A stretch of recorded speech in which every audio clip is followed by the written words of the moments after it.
Сәлем әлем, сіздермен бірге инфология арнасы. Егер сіз ұбт-ға дайындықты неден бастауды білмей жүрсеңіз, немесе дайындықты бастап бір нүктеде тұрып қалсаңыз, онда дәл осы видео сізге арналады. Бүгінгі видеода менің сіздермен бөлісетін 5 қадамым тек ұбт-ға дайындықты жақсартып қана қоймай, және басты мақсат грантқа жақындатады. Сонымен қатар, бүгін видео барысында инфологияның үздік түлектері өздерінің ұбт жолындағы топ кеңестерімен бөлісетін болады. Ал ендеше біздің бірінші қадамымыз ол өз бағытыңызды табу. Қай мамандықта оқығыңыз келеді, қай университетке түскіңіз келеді. Бағытты нақтыламай ұбт-ға дайындықты бастау ол картасыз жолға шығумен тең. ұбт жолында өз бағытыңызды нақты табудың өзі үлкен жетістік. Мысалы, мен өзім бағытты таңдауда өте қатты қиналған едім. Ең бірінші тіпті физмат бағытын қарастырған болатынмын, бірақ өзіме қызықты мамандықтар зерттей келе инфомат бағытын таңдадым. Ал қазір грантта оқимын. Мақсатың айқын болса, армандар орындалады демекші. Біздің келесі қадамымыз өзіңізге нақты мақсат қоя білу.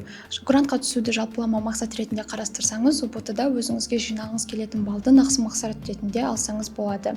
Ең жақсысы өзіңіздің таңдап отырған мамандығыңыздың шекті балының үстіне 5 балл алып қарастырсаңыз дұрыс болады. Себебі өзіңіздің ойыңыздағы балдан аса алмай қалсаңыз да грантқа түсе аласыз. Точно плюстасыз. Бізде қонақта Бәріңе сәлем. Мен инфология курсының 2025 жылы түлегі Акерке және қазіргі осы инфология курсының кураторы. Ал Акерке, сізге осындай сұрақ. Осы жылғы түлектерге, келесі жылғы түлектерге өзіңіздің тәжірибеңізге байланысты қандай топ бір кеңес беретін едіңіз? Мен үшін топ бір кеңестердің бірі бұл дайындық барысында өзінше бір хакер болу, яғни ең алдымен тест сұрағын емес, оның логикасын түсіну, сонда ғана мидың бағдарламасы жаңарып, сұрақтар оңай шешілетін болады. Біздің үшінші қадам ол дисциплина. Дисциплинаны қалыптастыру үшін ең бірінші апталық жоспарды құрып көріңіз. Апталық жоспарды құру ұзақ немесе күрделі болып көрінсе, онда күндік жоспарды құрудан бастасаңыздар болады. Бірақ көптеген оқушылар бір күннің ішінде көп материалдарды оқып үйренгісі келеді. Бұл негізінен дұрыс емес, себебі миымызға көп жүк түскендіктен оқылған материалдардың бәрін тез ұмытып қаламыз. Дұрыс дайындық ол тұрақтылықпен жүйеде. Ең бастысы аз-аздан болса да күніге оқып тұрыңыздар. Бәріне сәлем, мен есімім Махамбетов Бұрхан. Мен 2025 жылғы инфология курсының түлегімін, және қазіргі таңда осы курста ментор қызметін атқарып жатырмын. Ал Бұрхан, сізге осындай сұрақ қойғым келіп тұр. Өзіңіздің тәжірибеңіз бойынша түлектерге қандай кеңес беретін едіңіз?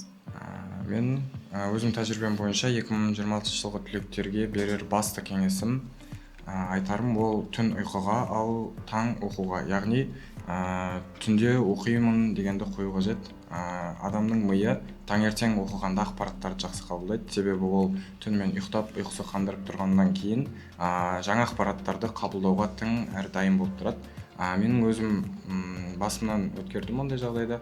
Менің көп достарым дайындықтарын түнде бастайтын, түнде отырып сабақ оқып ұбт-ға дайындалатын, олар ертесіне ұйқылары қанбай бір күн бойы маужырап жүретін, және олардың миы жаңа ақпараттарды қабылдауға ешқандай концентрация таппайтын. Сондықтан олардың кейбіреулері, тіпті көбісі төмен балл жинады ұбт-дан.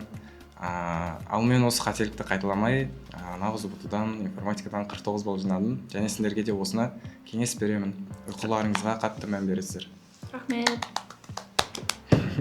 Төртінші қадам дайындықты қызықты ет. Егер оқу ұнаса, нәтижесі де жақсы болады. Өздеріңіз үйреніп алған тақырыпты достарыңызға түсіндіру арқылы өзіңіздің біліміңізді бекіте аласыз. Ал біздің соңғы қадамымыз ол мотивациямен қолдау. Bir күні сіз шаршайсыз, екінші күні келесі күні дайындаламын деп айтасыз. Ал кейбір оқушылар менің дисциплинам мықты, маған мотивация керек емес деп те айтады. Бірақ сол мықты дисциплинадан стресс алу қаупі көп. Осы кезде сізге қолдау қажет. Сондықтан да өзіңізді қолдайтын орта табу маңызды. Олар сіздердің достарыңыз, мұғалімдеріңіз немесе онлайн қауымдастық бола алады. Бірге оқу жеңіл әрі қызықты. Ал бізде қонақта Бәріне сәлем, мен есімім Тәткен Темірлан, инфология курсының осы жылғы түлегімін. ұбт-дан 123 балл жинадым. Темірлан, осындай үлкен нәтижеге жетуіңізге не себеп болды? Оқушыларға қандай кеңес беретін едіңіз? Менің ең басты берер кеңесім ол әр өткен тақырыпты қайталау. Көптеген оқушылар жаңағыдай өткен тақырыбын қайталамай, және соны кесірінен ұбт-ға келген кезде стресстен барлығы өткен тақырыбын ұмытып қалады. Сол кезде мен берер кеңесім ол қайталау. Бізде қазақта қайталау білім анасы деген сөз бар. Сол сөзді еске ала отырып, әр өткен тақырыбынды қайталап, оны біз қайталау арқылы фундамент қалыптастырамыз. Ол фундамент қалыптасқан біздің сұраққа деген жауап беруімізді сенімді етеді. Сіздерге айтар ең басты кеңесім ол қайталау, яғни күнделікті қайталау, апталық қайталау. Күнделікті қайталағанда өткен тақырыпты кешке жақын 10-15 минут тест шешу арқылы қайталау. Ал апталық қайталау ол бізде әр апта сайын өткен тақырыптардың барлығын қорытындылап, өздеріңізге база жасап, тест құрастырып, сол арқылы квиздар шешу. Сол қайталаулар бізге көптеген өзінің жақсы үлесін береді. Және тағы да ол айтар нәрсем, ұбт-ға кірер алдын, бір күн алдын барлығын қайталау. Өткен тақырыбының барлығын қайталау ол сіздің ұбт-ға кірерде сенімділігіңізді арттырып, барлық сұрақты толық жауап беруіңізге өз үлесін тигізеді. Иә, дұрыс айтасыз. Кеңестеріңізге көп рахмет. Сізге рахмет.